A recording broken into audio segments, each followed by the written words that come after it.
तो सवाल ये, क्या नेटो की ये वॉर एक्सरसाइज रूस के साथ तनाव नहीं बढ़ाएगी? क्या नेटो की ये वॉर एक्सरसाइज रूस को ताकत दिखाने की कोशिश है? ऐसे सवाल इसलिए उठ रहे हैं क्योंकि वॉर एक्सरसाइज में नेटो के 27 देश शामिल हैं। नेटो के 30,000 सैनिक नॉर्वे में मौजूद हैं। नेटो थल सेना के 14,000 जवान नॉर्वे में इस वक्त मौजूद हैं। नेटो वायु सेना के 8,000 जवान नॉर्वे में मौजूद हैं। नेटो की नेवी में शामिल 8,000 जवान इस वक्त नॉर्वे में मौजूद हैं। वॉर एक्सरसाइज कोई बड़ी बात नहीं है, सामान्य दिनों में भी ऐसी वॉर एक्सरसाइज होती हैं, लेकिन नॉर्वे में जो युद्धाभ्यास हो रहा है उसकी टाइमिंग को लेकर सवाल है।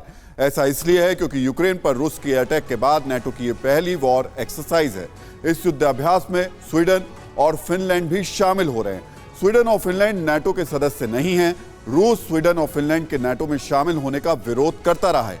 यहां यह भी ध्यान देने वाली बात है कि आज ही रूस ने कहा है कि नेटो देशों ने उसकी पश्चिमी सीमा के पास अपनी मौजूदगी को मजबूत किया है, अपनी सैन्य तैयारियों को मजबूत किया है। रूस ने कहा कि नेटो ने उसकी सुरक्षा की चिंता पर ध्यान नहीं दिया, इसलिए उसे यूक्रेन में सैन्य कार्रवाई करनी पड़ी।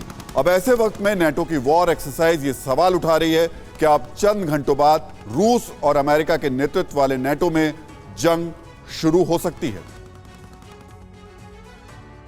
यूक्रेन पर रूस के अटैक के बाद ही वर्ल्ड वॉर की आशंका जताई जा रही है। अमेरिका लगातार रूस के खिलाफ आक्रामक बयानबाजी कर रहा है। अमेरिका के साथ ही नेटो के देश लगातार रूस को उकसा रहे हैं। इतना ही नहीं, अमेरिका और नेटो के देश लगातार यूक्रेन की मदद कर रहे हैं।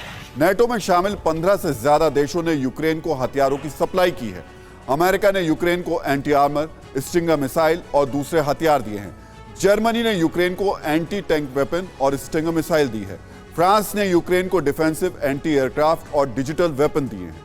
कनाडा ने यूक्रेन को घातक सैन्य हथियार दिए हैं। नीदरलैंड ने यूक्रेन को रॉकेट, स्टिंगर एयर सिस्टम और एंटी टैंक वेपन सिस्टम दिए हैं।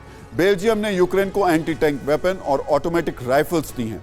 स्वीडन ने यूक्रेन को एंटी टैंक रॉकेट दिए हैं।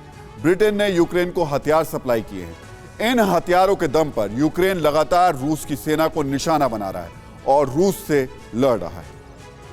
नेटो की इन जंगी तैयारियों के बीच रूस मिशन कीव को आगे बढ़ा रहा है। अमेरिकी एजेंसियों ने 3 दिन पहले ही यह कहा था कि रूस 72 घंटे में कीव पर कब्जा कर सकता है। अमेरिकी एजेंसियों के मुताबिक आज रात रूस कीव पर कब्जा करने के लिए फाइनल अटैक कर सकता है। इसी बीच पुतिन के रहस्यमयी काफिले को लेकर भी सवाल उठ रहे हैं। पुतिन का यह 64 किलोमीटर रहस्यमयी काफिला करीब 10 दिन पहले कीव पर कब्जे के लिए आगे बढ़ा था। इस काफिले को लेकर सवाल उठ रहे हैं, यह सैन्य काफिला कहां गुम हो गया? कीव पहुंचने से पहले यह काफिला कहां खो गया?